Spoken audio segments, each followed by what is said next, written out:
best-selling author accused of murdering his popular wife. I would never have done anything to hurt her.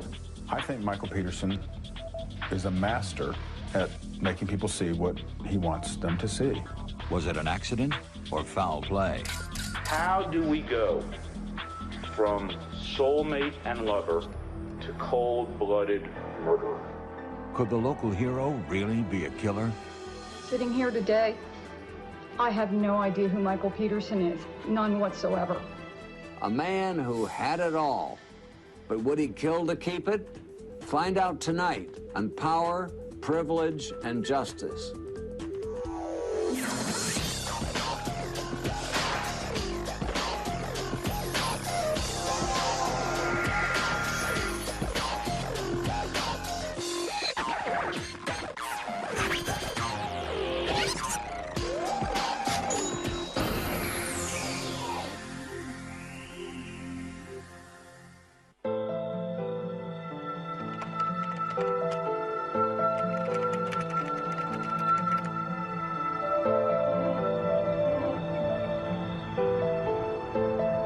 Durham, North Carolina, home of the best-selling novelist and newspaper columnist Michael Peterson and his wife Kathleen, a prominent socialite.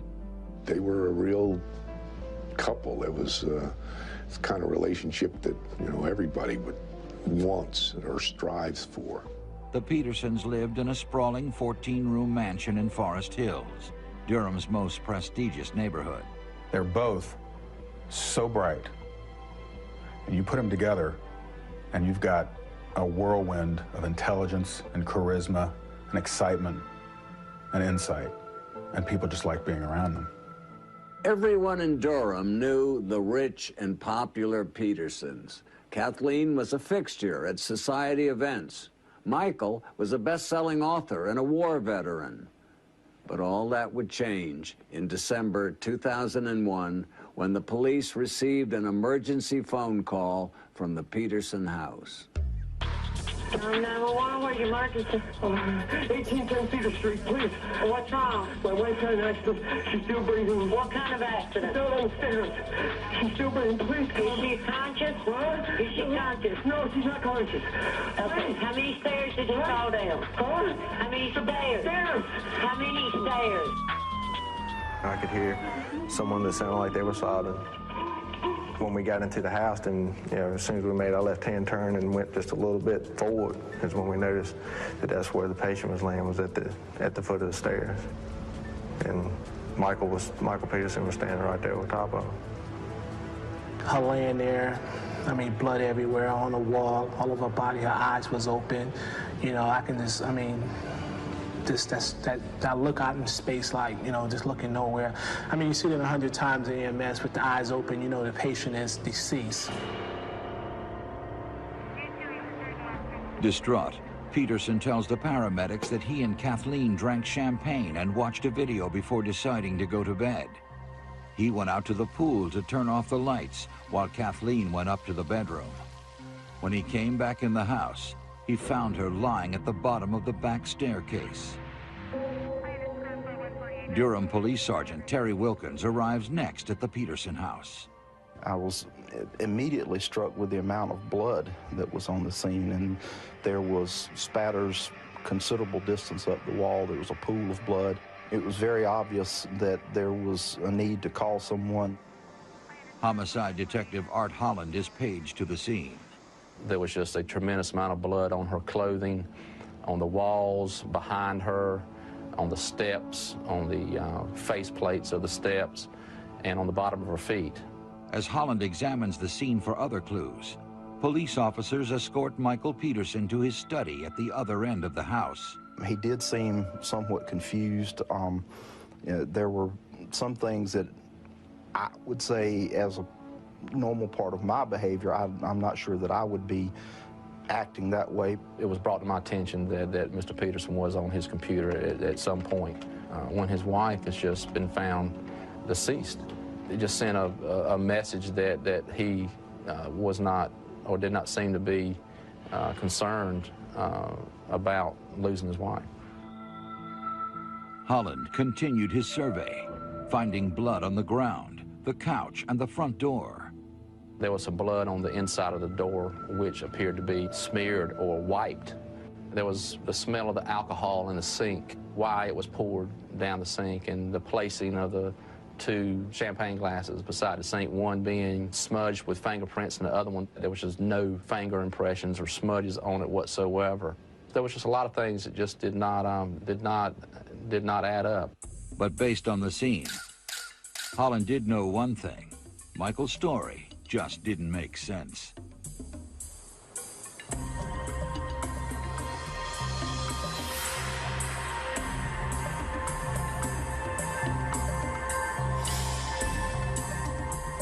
It's the kind of headline that just takes your breath away. Because it's Forest Hills, because it's Michael Peterson's wife, because it's Kathleen Peterson, who has the utmost respect, because it looks suspicious, because it's bloody. He was absolutely distraught. I mean, they really were a very, very close couple. He lost his best friend, his companion, and everything else. He was totally distraught. In the days following Kathleen's death, Michael laid low. But without answers, Kathleen's family was quickly becoming suspicious. When I finally see Michael, he asked me to do the funeral, but he won't talk to me about what happened to Kathleen. He won't talk to my sister Lori about what happened to Kathleen, but he's talking to his brother Bill, and he's talking to a lawyer. He's functioning just fine. Investigators learned that Michael's son, in an apparent effort to explain the fall, is telling people that Kathleen was drunk the night of her death. The neighbors and friends knew that she enjoyed having a good time, and she gave parties. She liked giving socials. That was played up that she had had a lot to drink that night. Holland discovers that at 11 p.m. on the night of her death, Kathleen retrieved an email and called a co-worker from Michael's study. The co-worker confirms that Kathleen sounded neither impaired nor upset when they spoke. Then, the results from Kathleen's blood test come back. More inconsistencies confirmed. Well, it was normal. She wasn't drunk. She wasn't drunk at all. Well, then why is Todd spending all this time telling my sister Lori over and over how drunk Kathleen was? When the medical examiner releases preliminary findings, Holland learns his instincts were correct. Findings were that she did not fall down the steps, that the lacerations were not consistent with a fall. That is when we changed gears and started focusing on what happened in the Peterson house that night. The surprises were just beginning.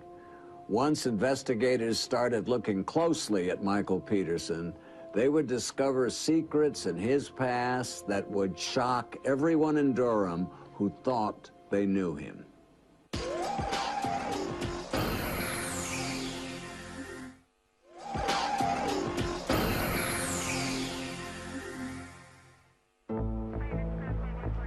When writer Michael Peterson's wife, Kathleen, was found dead at the bottom of a staircase in their elegant mansion, all of Durham, North Carolina was stunned.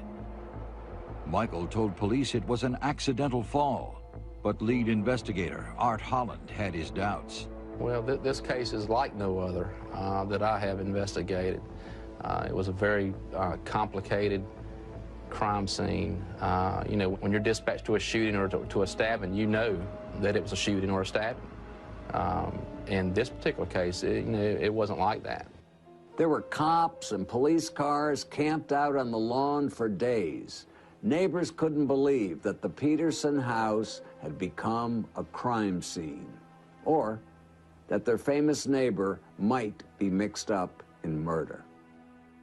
Everybody was like, they couldn't believe it. They didn't know that this was Mike. I don't think you'll find a single soul that will ever say that they didn't have it. What appeared to be, to me and everybody else I know, to be about as warm and loving a relationship, they were really soulmates. They were just compatible in every sense of the word. When their paths crossed in 1992, Michael Peterson and Kathleen Hunt Atwater found they had a lot in common. Michael was a military brat born in Tennessee. He came to Durham in the early 60s to attend Duke University. There, he edited the newspaper, was president of his fraternity, and a member of Duke's prestigious Red Friar Club. He enlisted in the Marines in 1968, was sent to Vietnam, and returned home in 1971, medically discharged with Silver and Bronze Stars for courage and leadership. After the war, Michael and his first wife moved back and forth between Durham and Germany with their two sons, Todd and Clayton. Using his wartime experiences as writing material, Michael published his first novel, The Immortal Dragon, in 1983. 2 years later, a close friend in Germany died unexpectedly, leaving Michael sole custody of her two daughters, Margaret and Martha. By 1991, Michael was separated from his wife, a single father with two sons, two adopted daughters, and a successful career as a novelist. Equally ambitious, Kathleen had also led a successful life. My father wanted his daughters to be very educated, to be very successful in school, to be very career-oriented. So Kathleen took that quite seriously, graduated #1 out of our high school, and went on to not only go to Duke University, but she also got her master's from there, and she was the first female student in engineering. After graduation, Kathleen married and started a family. Living back in Durham, she started on her fast track to success, climbing the executive ladder at Nortel Networks. She took great pride in her work. She loved working for Nortel. She really enjoyed the people she met there. Kathleen's marriage also ended in divorce, and by the early 90s, she and Michael found themselves living as neighbors and single parents in the beautiful Forest Hills neighborhood near Duke's campus. My mom met Michael through the neighborhood. He pretty much just swept her off her feet. You know, she was ready to be swept, and he was there. He was an interesting person. He was very loquacious, and he seemed to be full of stories of life experiences from Vietnam War to travels in Europe and Asia. When Michael and Kathleen moved in together, they created a family, 5 children total. My mom actually sat me down and said, "How would you like Martha Mart to come live with you?" And I'm thinking, this is great. A turning point for Mr. Peterson was the money he received from the time of war. That gave him independence. That gave him the ability to live the life of the writer and the novelist that he really had not been able to live before. With his book profits, Michael bought Kathleen the John Buchanan House, a colonial revival built in 1940. The 11,000-square-foot mansion was the pride of Forest Hills. It seemed like something out of a movie, and it was. It had been used as the main location for the Robert Duvall Faye Dunaway film, A Handmaid's Tale. There were 14 rooms, each bigger than the next, a giant redwood paneled study, an award-winning rose garden, and fountains in the swimming pool. The foyer of the house was so large, and it had a staircase that swept around 3 walls of the foyer. It was unbelievably grand and beautiful. In 1997, Michael and Kathleen were married in the foyer of their elegant home.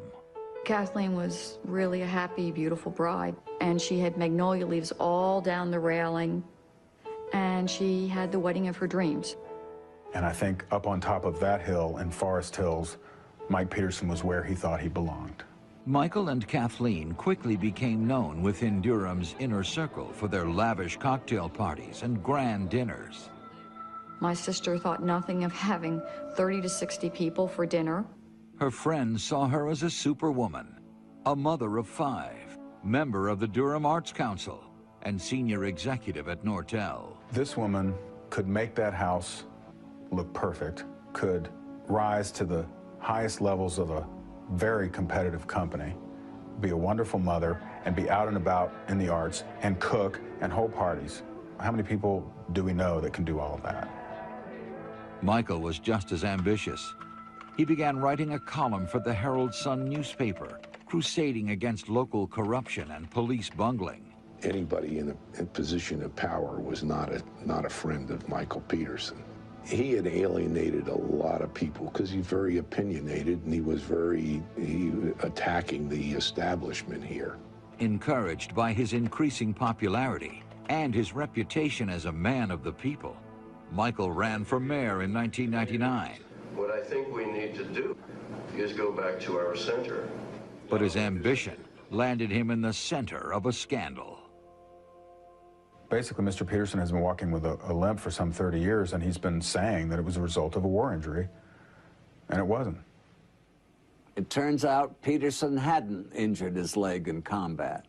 It was a decidedly less heroic car accident while on a security detail. And when you're in the political spotlight, lies can be costly. And this one cost Michael the race and his reputation. Some of my mother's closest friends at the time were in support of Michael also. And unfortunately, you know, when that story came out, they really felt like he'd lied to their faces and he'd betrayed them. And that was the first time that I've really seen my mom exert like her kind of just submission to Michael. She just kind of said, he's my husband, I'm standing by him. It was a terrible fall from grace, about as tough a fall from grace as you can have. I mean, this was a guy, I think, that was born with tremendous talent. And look what's happened. The defeat in the mayor's race was just the start of a string of losses for Michael. 2 years later, he ran for city council and met with another defeat. Then Kathleen's luck started to run out too. Her life, I noticed, started to change, and as a lot of people's lives did, when a lot of the high-tech stocks were starting to go down. She, at times, was worth several $1 million with her stock and stock options. The price was drastically falling, and the Nortel stock and its options was her plans to retire off of.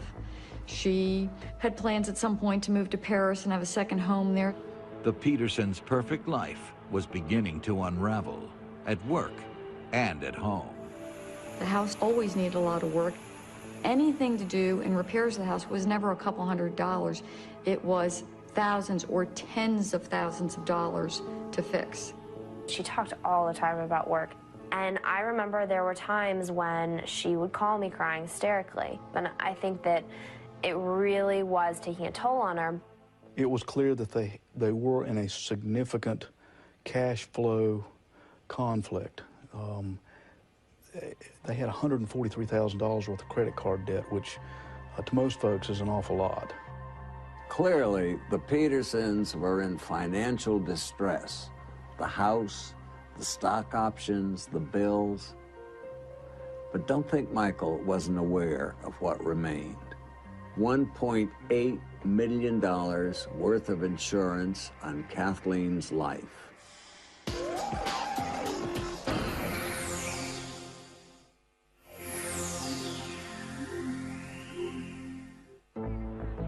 The evidence was mounting that popular novelist Michael Peterson was involved in his wife's death.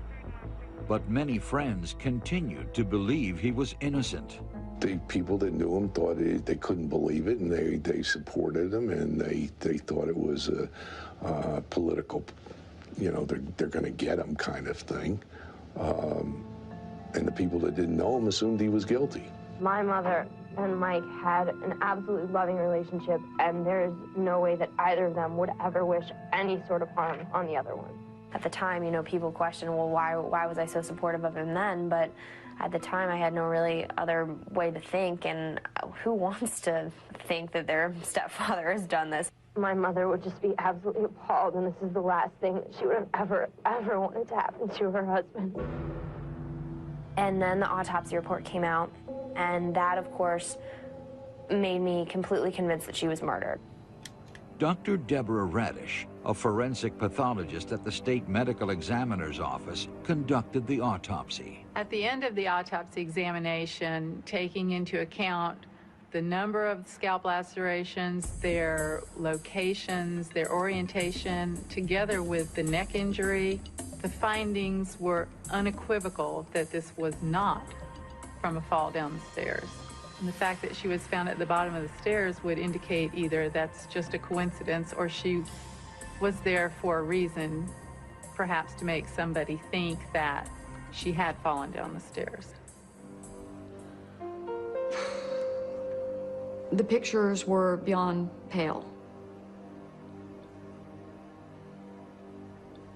The one picture in which during the autopsy you could more closely see the 7 lacerations was stunning. That was it. That was the defining moment. This man was not going to beat my sister to death and get away with it. On December 20th, 2001, Michael Peterson was indicted for the murder of his wife Kathleen. He turned himself in at Durham County Jail and then, flanked by his 2 sons, 2 daughters, and brother Bill, Michael spoke publicly for the first time. Kathleen was my life. I whispered her name in my heart 1,000 times. She is there, but I can't stop crying. I would never have done anything to hurt her. I am innocent of these charges, and we will prove it in court. Michael spent nearly a month in prison before a judge allowed him to post bond. He returned home to await his day in court. People, I do know, wonder, how can I go out? But you see, I know I didn't do anything. I'm totally innocent of these charges. Remember, Michael Peterson had made a second career as a columnist, and a lot of people thought he was now paying the price for baiting the local establishment. But Detective Holland was about to uncover a chapter from Michael's past that would send shockwaves through Durham. I received a telephone message or a call of a lady by the name of Margaret Blair up in Rhode Island concerning the Peterson case. It was at that time she revealed that she had a sister named Elizabeth Ratliff and that she died in 1985 when she lived in Germany, and that Mrs. Ratliff was found deceased at the foot of her stairs, and that Michael was the last person to see Elizabeth alive. The autopsy had determined Elizabeth Ratliff died from a brain hemorrhage, and the official cause of death was ruled accidental. After the apparent tragedy, Michael adopted her 2 daughters. Michael did tell me that Liz Ratliff died not too long after her husband. He told me that she had like a brain tumor. Never did Michael tell me she was found at the bottom of a staircase. This was a huge shock. The Ratliff case, another death, a possible pattern. In April 2003, prosecutors go to Texas to exhume her body. It seemed very odd to us as well that 2 people that were so close to him could have died in such a similar way. It was a big risk for the prosecution to exhume a body, not knowing if there would be any evidence of a murder or a possible murder, and there it was. What we found in this case, again, were multiple scalp lacerations. In fact, there were 7 lacerations in this case. The similarities were eerily striking. The autopsy showed that each of the women had actually been murdered. Another woman in Michael's life found dead of the same causes, in the same circumstances? Now that's a pretty big coincidence. And even for Michael's friends, it was getting hard to believe in his innocence. But the police were about to learn something about Michael's lifestyle that would be even more damning.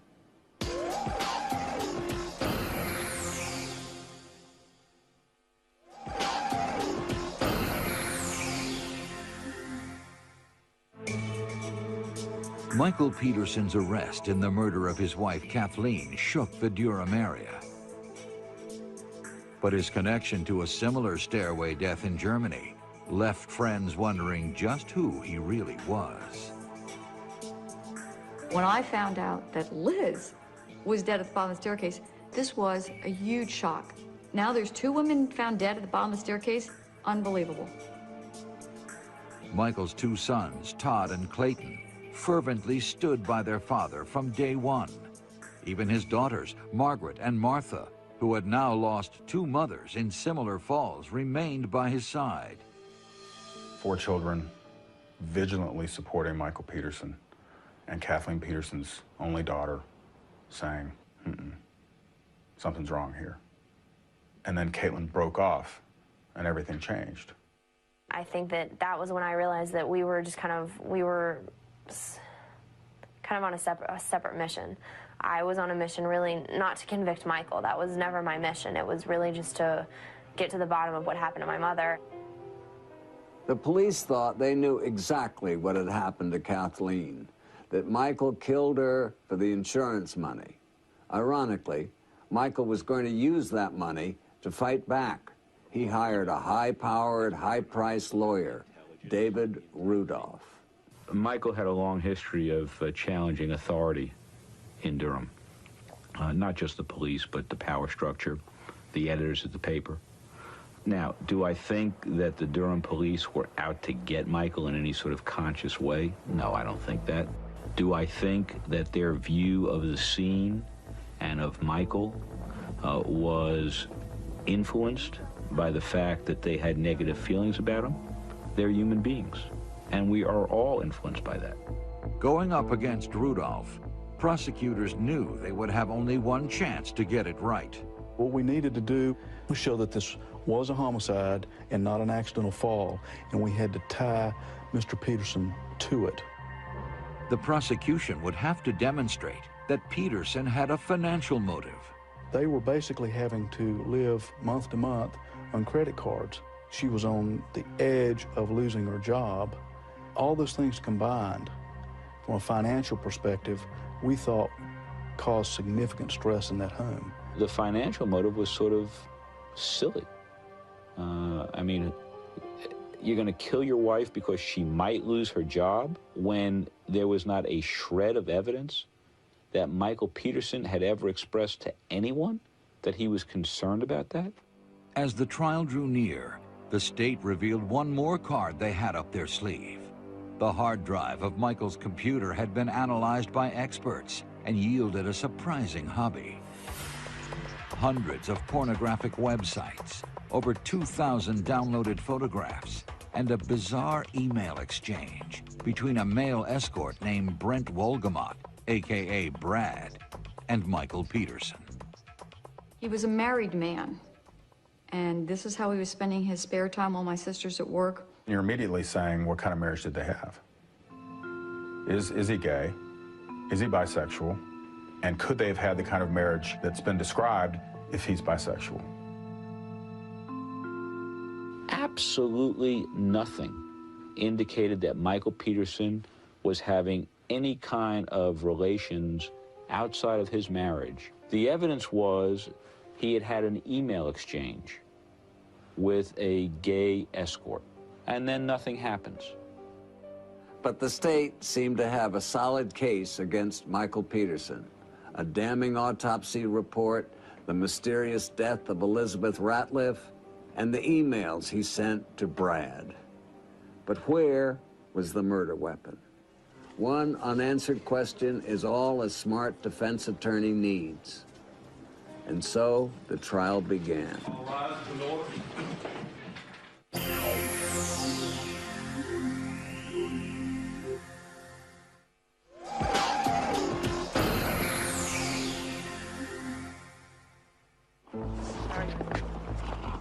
Michael Peterson's first-degree murder trial begins on July 1st, 2003, in front of a national audience. Michael was obviously nervous. I mean, anyone in his situation would be. And for Kathleen's family, getting justice is bittersweet. I would sit within a few feet of this man, and the hardest part was looking at his hands and realizing what his hands did to my sister. And there wasn't a damn thing I could do. All the drama and revelations of the past year would come down to one decision. Was it a terrible accident, or was it murder? In what is only the beginning of a long showdown, prosecutor Jim Harden and defense attorney David Rudolph present competing versions of the Petersons' marriage. As this case begins to unfold, you will see the grandeur of the Petersons' 10,000 square foot mansion you will see the appearance of a storybook marriage.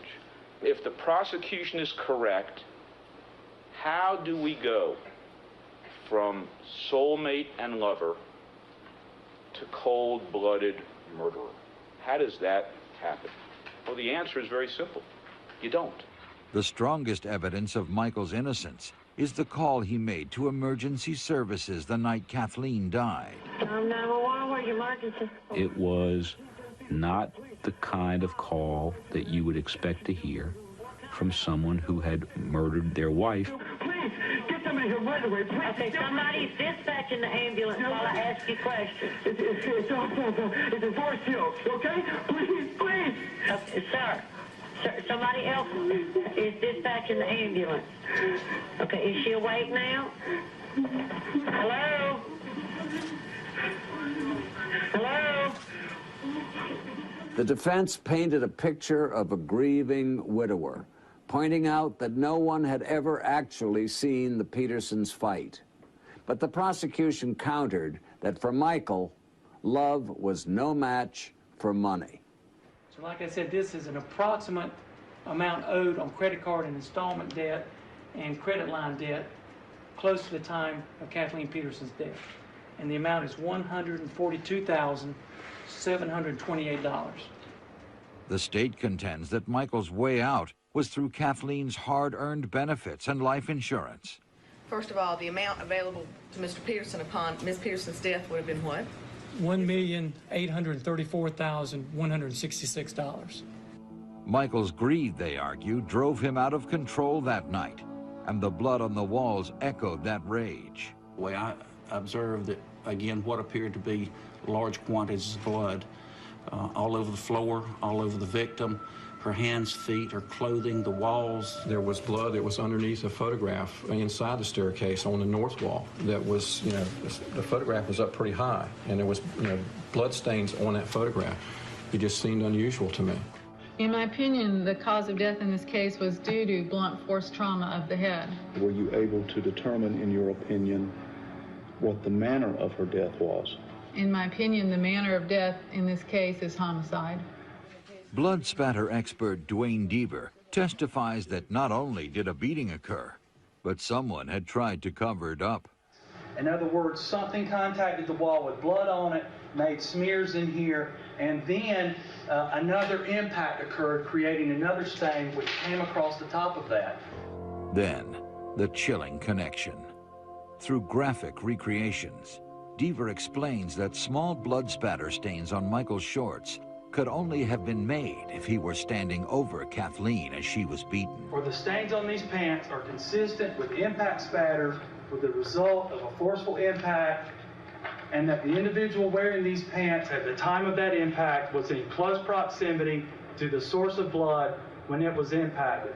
I don't understand how someone can get blood spatter on the inside of their shorts unless the blood is in motion as he stands over her, that was the point at which I could not come up with any other scenario, and that was the proof for me that he was the one who actually committed the crime. Next, computer experts tell the jury about the explicit websites and pornographic photos found on Michael's computer. But nothing could prepare Courtroom 1 for the state's next witness. The man Michael Peterson had allegedly solicited for sex now sat before them. What types of services did you perform? Oh, wow, that's pretty broad. Basically, it's a companionship for other males of legal age. All right. And did that involve sexual activities? Sometimes it does. Okay, what types of sexual activities, sir? Oh, just about anything under the sun. When Mr. Wogelmeyer says, "I'll do anything for money," they're looking at Mr. Peterson. And they're saying, again, who is this man? But the picture of Michael Peterson is about to get uglier. Friends of Elizabeth Ratliff next tell jurors about her 1985 death. The scene, the body, and cover-up are all hauntingly similar. When I looked at the wall, the blood was up so high. How high was it? I'm almost 6 feet, and I was standing up with my hand, and the blood was over my hand. I couldn't figure out, how did somebody get blood that high? Michael was coming and going and handling all the military people. Michael said that she had a brain aneurysm. Michael Peterson said that? Yes, and that she must have fallen down the stairs. In my opinion, the cause of death of Mrs. Ratliff was blunt trauma of the head. What is the manner of death, in your opinion? Homicide. When the state rests, The state of North Carolina would rest its case in chief at this time. all eyes turn to David Rudolph. What this case is about is not Elizabeth Ratliff or Michael Peterson's lifestyle or the columns he wrote. It's about what happened in that stairway in the early morning hours of December 9th, 2001. Show me, please show me how this was an accident. I may never like Michael Peterson again, and he may never like me, but I sure as hell didn't want a murder in my family. The defense then uses computer animation to show jurors how a fall might have happened. They contend an impaired Kathleen fell not once, but several times. I can't tell you this is exactly the way it happened, because falls can happen in a million different ways, with a million different variations. But what I can tell you is that our experts will say that the injuries on Kathleen Peterson's body, not just the lacerations, but the bruises, all can be explained as consistent with this fall. To combat the most convincing evidence of Michael Peterson's guilt, the blood spatter, Rudolph calls renowned crime scene expert Dr. Henry Lee. In your opinion, is the bloodstain evidence from the Peterson house and the clothing, taken as a whole, consistent with a beating death? No, inconsistent with. The blood spatter goes all different directions, and too much of blood spatter. Total amount of blood spatter we estimate close to over 10,000 individual blood spatter. Ordinary beating case, you don't have that. I saw Dr. Henry Lee testify at the William Kennedy Smith trial and the O.J. Simpson trial. He can be very colorful, but he turned out to be more colorful than the defense wanted in this case. Based on the expectations of Dr. Henry Lee and the impact of Dr. Henry Lee, huge valley in between. He's spitting out ketchup, which many found disrespectful. I mean, he said there's too much blood for it to have been a fall, but yet there's enough for it to be an accident. After I saw the defense experts, I really knew more in my heart of the strength of his guilt. The one thing prosecutors are missing is a murder weapon. Based on Kathleen's injuries, the state knew the object had to be stiff enough to cause lacerations, but not heavy enough to cause a skull fracture. Kathleen's sister had given her a fireplace blowpoke as a present. That blowpoke was missing from the house. It needed to be something that could be wielded in that stairwell. It also needed to be something that had a configuration that was consistent with two marks that we found at that scene. In the last remaining days of trial, Rudolph surprises the courtroom and unveils the missing blowpoke. Found by defense investigators in Peterson's garage, the item was covered not in blood, but with spider webs and dust. They spent the entire trial proving that it was a blowpoke. We established beyond any reasonable doubt that it wasn't a murder weapon. We brought it into court. I don't think anybody believed that it was just found a few days before the close of their evidence. There were police officers all over that house. They literally measured every inch of it. So had it been there, we would have found it. The jury had seen it all: sex, money, and an alleged murder weapon. But would it be enough to convict Michael Peterson? We, the 12 members of the jury, unanimously find the defendant to be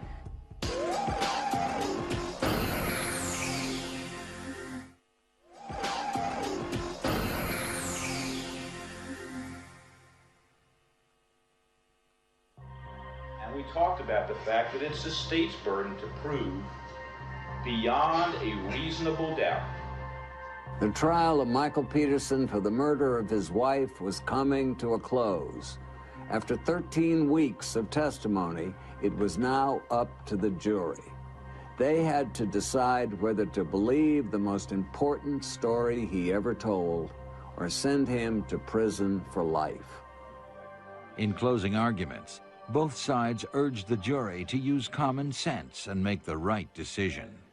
You don't decide to kill your wife in a first-degree murder for no reason. And the simplest explanation for the kinds of injuries that Kathleen Peterson had and the kinds of injuries that she didn't have is that she fell.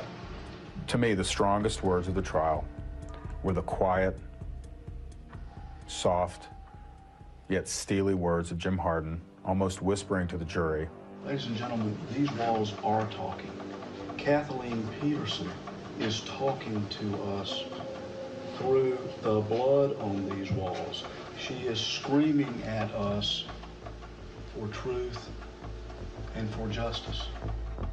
4 years of marriage, a beautiful mansion, a blended and brilliant family, a bond that seemed unbreakable had boiled down to 15 hours of deliberation. Kathleen's fate had already been decided. Now, it was Michael's turn. Has the jury reached a unanimous verdict on the issue that was submitted to you? Yes. Ladies and gentlemen of the jury, you are returning the following verdict. State of North Carolina versus Michael Iver Peterson. We, the 12 members of the jury, unanimously find the defendant to be guilty of first-degree murder. This the 10th day of October 2003. It seemed surreal, the guilty verdict, his first lack of reaction, his initial lack of reaction.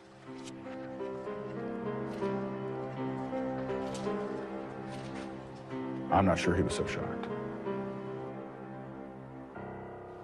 I actually saw someone who said to himself, the game's up.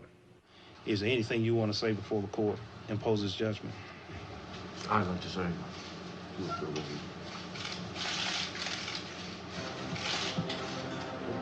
Defendant is imprisoned in the North Carolina Department of Corrections for the remainder of his natural life without the benefit of parole. In Germany, officials have reopened the Ratliff case and are actively interviewing witnesses. But some questions may never be answered.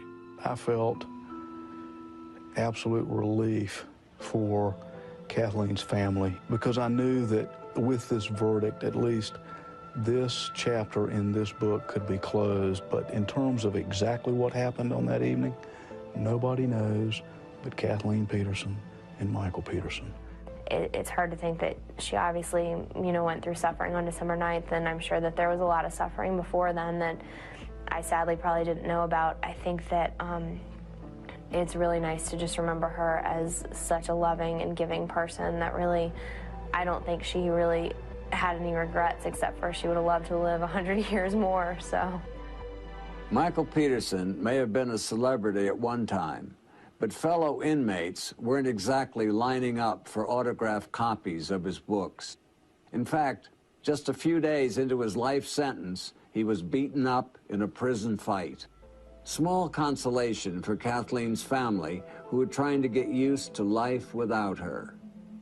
For Court TV, I'm Dominic Dunn.